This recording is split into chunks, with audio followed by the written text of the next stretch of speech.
అక్క రామ్మా. ఈ నెల అద్దె ప్రతి నెల 1వ తారీఖున కరెక్ట్ గా అద్దె ఇచ్చేస్తావు. కానీ మా ఆయనకి చెప్పకండి అక్క.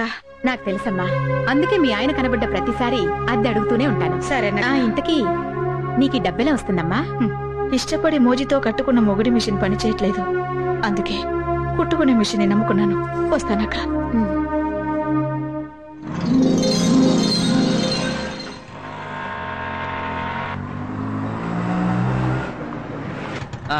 ఇదే ఇల్లు. ఆపి.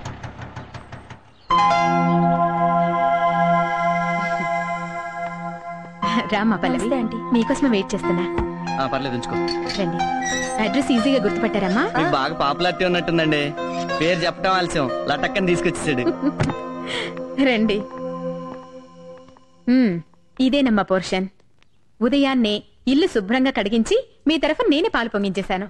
చాలా థ్యాంక్స్ అండి. మీ ఇల్లు చాలా బాగుంది, మీ మంచితనం ఇంకా బాగుంది. ఇదిగో ఇచ్చే. అడ్వాన్స్. ఎక్కడికి పోతుందమ్మా? కొంచెం సరే. కొత్తగా పెళ్ళైంది కదా, ముందు ఇంటికి కావాల్సిన సామాన్లు కొనుక్కోండి. మీదెంత విశాల హృదయం అండి. వస్తానమ్మా. అలాగే. ఇది హాల్, అది బెడ్రూమ్. పద.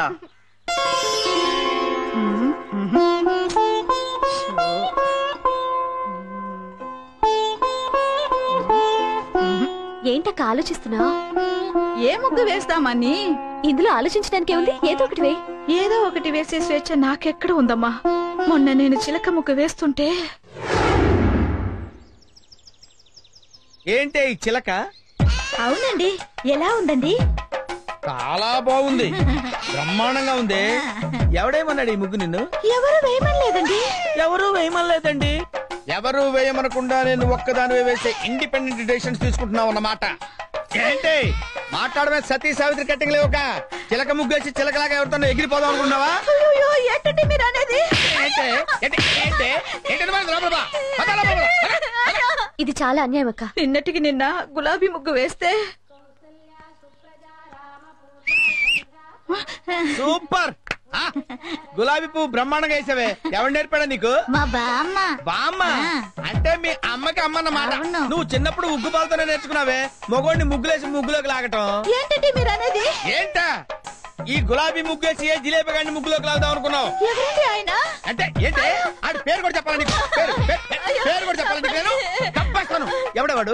చెప్పు. చెప్పవే. చెప్పు. చెప్పవే. ఏది? అయినా ఇలాంటి అనుమాన పక్షిని నువ్వెలా పెళ్లి చేసుకున్నావు అక్క? అదో పెద్ద ఫ్లాష్ బ్యాక్. నేను 2 ముక్కల్లో చెప్తాను, వినేసి వెళ్ళిపో.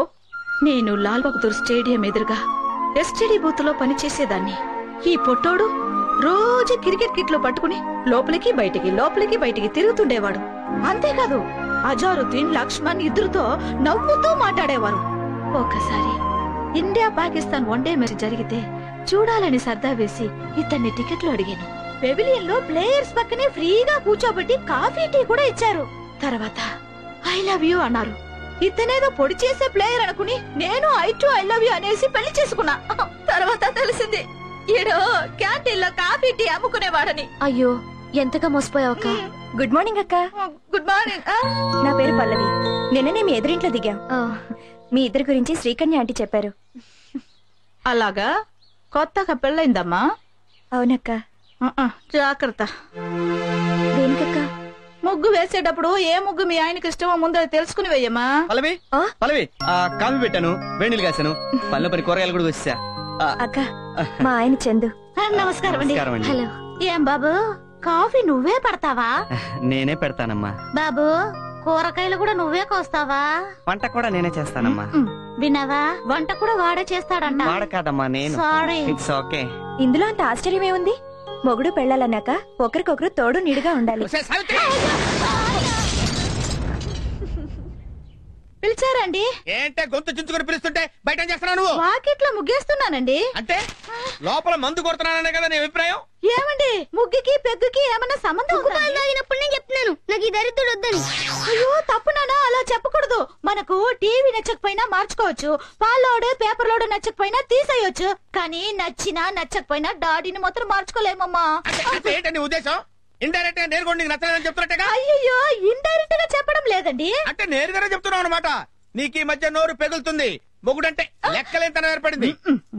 మొగుడంటే ఎలా ఉండాలో ఆ ఎదురింటి కుర్రాడిని చూసి కొంచెం నేర్చుకోండి. ఏంటి? ఆ ఎదురింటి కుర్రాన్ని చూసి మొగుడు ఎలా ఉండాలో నేను నేర్చుకోవాలా? ఎంత మాట అన్నావే? ఇంకెందుకు నాకీ బతుకు? ఎక్కడికండి? ఇంత మాట అన్నాక ఏ మొగుడైనా ఎక్కడికి వెళ్తాడే? బార్కి. ఛీ, మీరు మారండి. ఎందుకు మారాలే?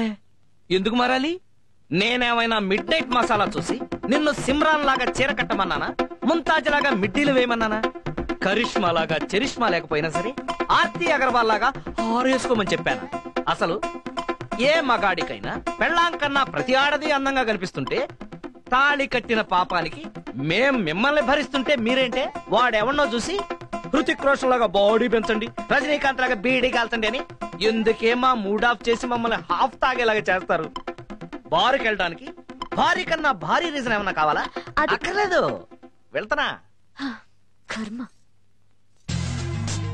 మనం రొటీన్ గా మిడ్ నైట్ కాకుండా పట్ట పగలే ఎందుకు మందు కొడుతున్నామో తెలుసా? మన ఎదురింటి ఎదవ కారణంగా మన పెళ్ళాల చేతుల్లో మనం అవమానం పొందాం కాబట్టి. మామూలు అవమానం కాదు. యుద్ధంలో పారిపోయిన సద్దాం హుస్సేన్ కన్నా ఐశ్వర్యరాయ్ చేతుల్లో చీకొట్టించుకున్న సల్మాన్ కన్నా భయంకరమైన అవమానం. ఇప్పుడు మనం ఏం చేద్దాం? ముందు మందు కొడదాం, తర్వాత వాడిని కొడదాం. వాడు కొట్టించుకోపోతే వాడిని కిడ్నాప్ చేసి మరీ కొడదాం. కిడ్నాపా? నాకు చేత కదయ్యో. ఏది చేత కాదు, ఒకసారి చేస్తే అదే అలవాటు అవుతుంది. అంతేనట.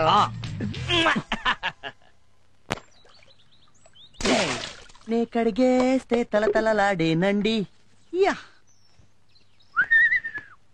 నే తుడిచేస్తే మిలమిల మెరిసేనండి, నే విసిలేస్తే ఆంధ్ర సోడా బుడ్డి.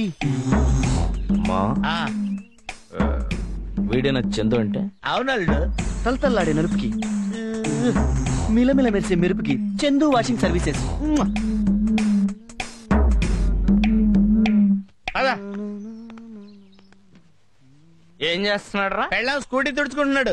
లేదు, దేనికి? స్కూటీలు కడిగి పెళ్ళాం నైటీలు తిగి కాళ్ళు పిసికి కుక్కలాగా తోకాడించడానికి. అందులో తప్పే ఉంది. చూసావమ్మా ఎంత మాట నిచ్చాడు? అవును. ఇలాంటి వాడు ఒక్కడి రాష్ట్రంలో ఉంటే ఆంధ్రప్రదేశ్ లో ఉన్న ఆడాళ్ళందరూ మొగుళ్ళని కబడ్డీ ఆడారు. కరెక్ట్ గా చెప్పేవాళ్ళు. ఆ సిచ్యువేషన్ రాకుండా ఉండాలనేగా మనం వీడిని హైజాక్ చేస్తున్నాం. కరెక్ట్. హలో, ఫ్లైట్లని హైజాక్ చేస్తారు, మనుషుల్ని కిడ్నాప్ చేస్తారు. వీడికి జనరల్ నాలెడ్జ్ ఎక్కువే.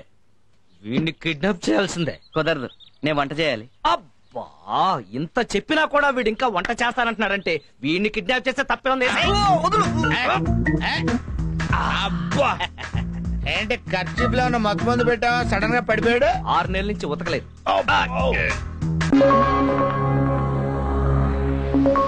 నేను ఎక్కడున్నాను? నన్ను కిడ్నాప్ చేసిన లేరి? మీరెవరు మహానుభావా? పిచ్చివాడు, నేను శ్రీకృష్ణుణ్ణి. నేను అర్జునుణ్ణి. నాతో మీకు పనేంటి? ఎందుకు తీసుకొచ్చారు? నీకు పరిపూర్ణమైన సంసార జ్ఞానాన్ని బోధించడానికి. సరిగ్గా విను. నేను విన్నా. ఈడికి ఇలా చెప్తే వినడలుడు. ఏ చేయమంటావా? ఆగు అర్జున. రీసెంట్ గా మ్యారేజ్ అయింది. తగలరాని చోట తగిలితే ప్రాబ్లం. అయితే ఓకే. చూడు మూర్ఖ, భార్య అంటే ఎవరు? బంతి. భర్త అంటే ఎవరు? బ్యాట్. బ్యాట్ ఎప్పుడు బంతిని కొడుతుంది. అలాగే భర్త ఎప్పుడు భార్యను కొట్టాలి. ఇది చాలా అన్యాయం. అన్యాయం అంటే సరిపోతా? మేక మటన్ అవుతా, కోడి చికెన్ అవుతా? ఆహా అర్జున, నీ లాజిక్ సూపర్. అందుకే అనుభవం మీద చెబుతున్నాం, విను. పెళ్ళాన్ని రీజన్ ఉన్నా లేకపోయినా రోజుకు కనీసం 3 సార్లైనా ఇరగొట్టాలి. మన మాట వినే వరకు కొడుతూనే ఉండాలి. మనమే పెళ్ళాల మాట వింటే ఫ్లూటుకుని డొక్కలో పొడుస్తారు. చూడు,